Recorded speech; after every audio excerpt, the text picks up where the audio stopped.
Hello there guys, welcome back to Younes Talks Football, welcome back to a brand new video. I hope all of you are doing, well, better today than last night's atrocity where we lost 2-1 at Wolves and all of a sudden we find ourselves in danger of falling into 10th place in the Premier League. Just, within the same week where we thought we were title contenders. As I said yesterday in the review, everything just flipped on its head. Unbelievable circumstances. We've lost 2 on the bounce. We entertain West Ham on Monday at Stamford Bridge, a West Ham side who are playing very, very well, might I add. Very well. No one expected this from West Ham. God forbid that they come to Stamford Bridge and do something, especially that the fact now London is heading into tier 3 of restrictions, which means that no fans are going to be at Stamford Bridge. So no fan influence, no nothing. It's just Chelsea, West Ham, 11 versus 11. We'll see what happens. Preview for that will be dropping on Sunday, with a little bit of a surprise in that preview for you guys to look out for. It's going to be a good one. Anyway, before we get started on today's topic and today's nitty-gritty, I'm going to ask you guys, if you are new, hit that subscribe button,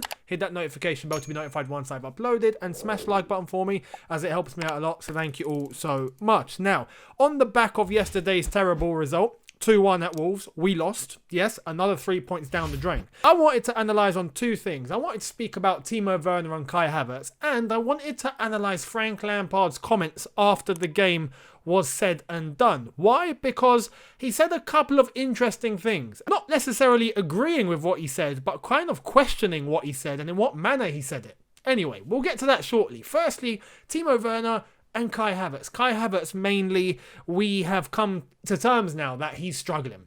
He's struggling. He's definitely struggling. No matter where you play him, he's struggling. The one thing with Kai Havertz that I want to really say and acknowledge is I have faith he's going to come good. He is going to come good. It's Kai Havertz. If you understand what he was like in the Bundesliga last season and the way that he was playing, you'll know that the potential is there, the ability is there, everything's there. Right now, it's in his head.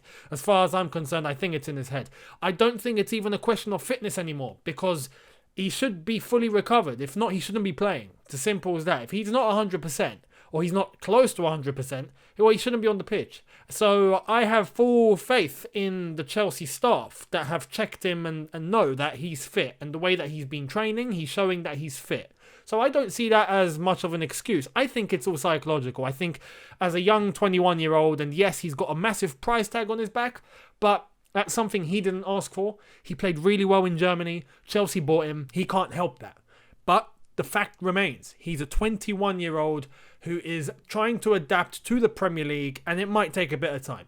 That's the truth of the matter. And in regards to Kai Havertz, I just want to say the faith is there. As I've said, he is going to come good. The question is, though, when? Because we kind of need it ASAP, if you know what I mean. And I don't want to put that pressure on him, but the fact is, even if he didn't ask for that price tag, we know the talent is there. And he needs to start showing it. He needs to claw deep into his soul and try and get something out. And if it's not working, well, this is the reality. Frank Lampard needs to drop him. It's, we don't hold no prisoners. It's as simple as that. If Chelsea Football Club may have to maintain a standard, we don't have a choice. If you are not performing, you're on the bench. That's just how it is, no matter how much you cost, who you are, this, that, and the other. Because the last thing we need is players getting dropped when they deserve it, and then players not getting dropped when they should be. We don't want that disharmony in the squad, and then all of a sudden there's favouritism. And no, everyone needs to be treated equally. If someone is playing better than someone else, they should play. It's just the reality. And right now, in that position, Mateo Kovacic is playing much better than Kai Havertz. That's the truth of the matter. And I don't want to let Mason Mount get away with this one either, because for the last 2 games, he's looked dodgy as well. So, I don't think anywhere near as bad as Kai Havertz, because Kai Havertz, as I said, I think it's psychological. Mason Mount, I just think he's on bad form, for the last 2 games at least, anyway. But Kai Havertz, that's the reality. If he's going to get something out, then cool. If he's not, he needs to be dropped. He needs to be dropped, and Kovacic should be starting games now. That's just the truth.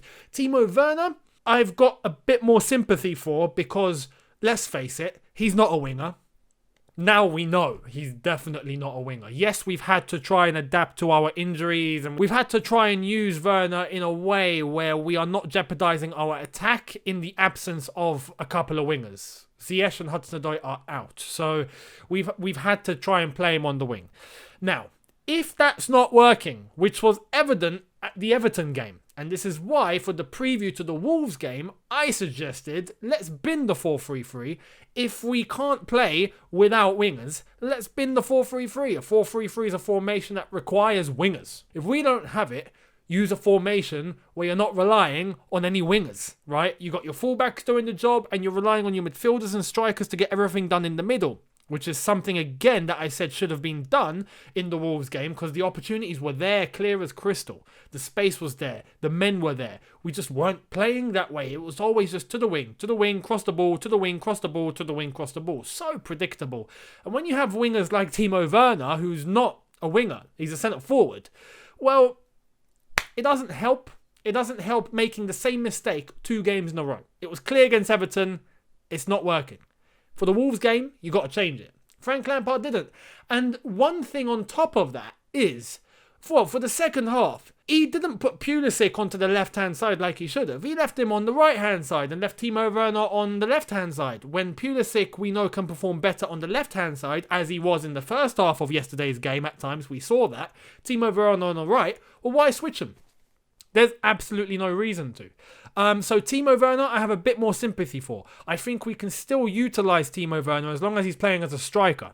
And forget the winger responsibility, mate. Your job is you get the ball, you try and stick it in the net. Done. Forget everyone else. You want to link up with your partner up front. If it's Giroud or playing with a 2, then cool. If you're playing up top by yourself, mate, just think of scoring. And even if you're playing alongside Giroud, priority number 1, put the ball in the net. If you can't, link up.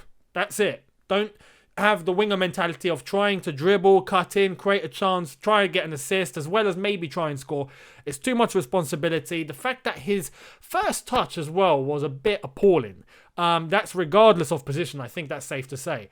That was a little bit of a worry. So maybe his job should just try and be, look, you get the ball, just try and hit it.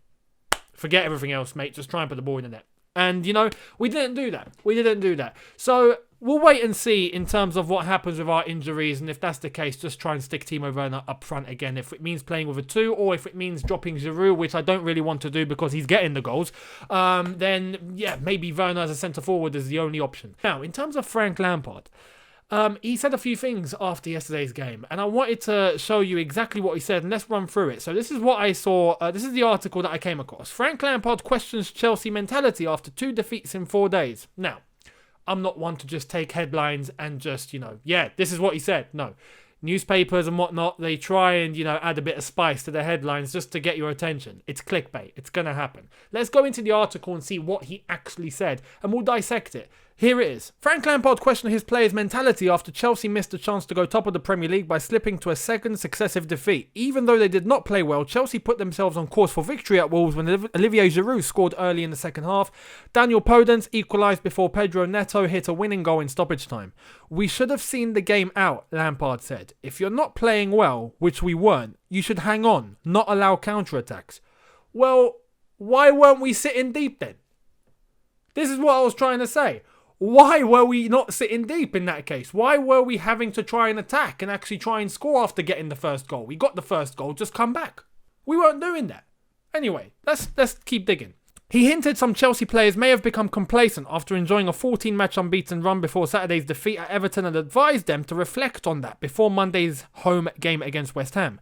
Maybe the players can think about that. This is the Premier League. If you don't perform, you lose games. Lampard added that his players must show more savviness to respond to different challenges during matches and also suggested some have not paid heed to advice about Wolves' counter-attacking power. We have been given different kind of games in these last 2. Everton made it difficult for us to break them down. We didn't succeed with that. And Wolves played very much a counter-attacking style. The players have to feel that on the pitch because the message was clear about their counter-attack and individuals who could hurt us, and that's disappointing. We had enough players to deal with it, but we weren't properly prepared to counter-press. We kept Thiago Silva back, we had numbers to deal with it, but we didn't deal with it well enough. For me, this makes no sense. This makes no sense. If you have instructed the team and told them about Wolves' counter-attacking style, why are you allowing your midfield, bar Kante, because Kante was sitting back, but your midfielders and your entire front line to counter-press? It's a risk. It's a big risk. And if you know, like, as he said, if Wolves have a massive counter-attacking ability and the individuals to launch counter-attacks, if they get past those two lines of your front three and your two midfielders that have come in to counter-press, well, you're screwed. Because then you've left yourself exposed and open with your back four having to deal with it and N'Golo Kante on their own. No one else can get back in time. And look how we conceded the goals. Exactly in that manner. As I said in yesterday's review, we had the numbers. When you look at especially their second goal, they had 2 on the flipping attack and they still managed to score. We had 4 defenders. 3, Reece James was too far up. He was trying to chase back. He couldn't make it back in time. Kante had to fill in. Chilwell was a little bit too forward as well. Well, the numbers were still there. We outnumbered them, but they still got past and scored. Then why are we trying to counter-press? Why is that instruction there? Why are we trying to counter-press when if we're winning 1-0, look, lads, let's shut shop. We are tired. If energy is a factor here, let's just, everyone just sit back and contain. Just contain. Threat comes, get rid. Just get rid. Just get rid. And just abandon having to try and play some sort of football and protect your result. We didn't do that. Frank Lampard said it himself. We were trying to counter-press as well as trying to protect ourselves by leaving our back four deep when knowing that they're going to counter-attack and put pressure on that back four, which is exactly what happened. When we were trying to cross the ball for the second goal, that cross didn't go anywhere. It got intercepted. Everyone's in the box. Well, now they're going to have to run back. No one ran back. We got exposed. Boom, boom, boom. Goal. It doesn't make any sense. It doesn't make any sense. Frank Lampard here, for me, no sense here. I don't know what he was trying to tell his players here, which baffles me because if that was the case and you are trying to prevent them from counter-attacking, well, why didn't you instruct your players to come deep during the game then? Why question their mentality? I didn't see Frank Lampard on the touchline telling any of his players, look, get back. They have a counter-attack. I didn't see him instructing anyone. He was just watching. This isn't an attack on Frank Lampard, just let you know. I'm not going to start shouting Lampard out or anything like that, no. But I want to expose the couple of mistakes that we're seeing here. It's not just the players. Lampard has responsibility. If you are sending conflicting information here, counter-press, but we got to watch out for a counter-attack. Counter-pressing isn't going to work 100% of the time.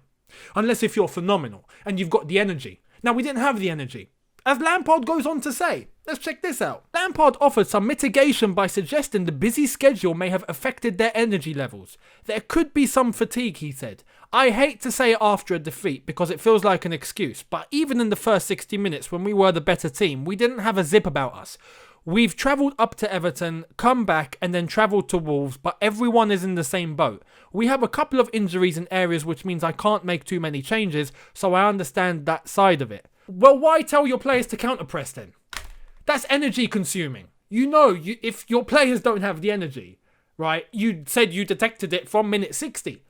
Then why after the first goal, after we were 1-0 up, did you not tell your players just sit deep?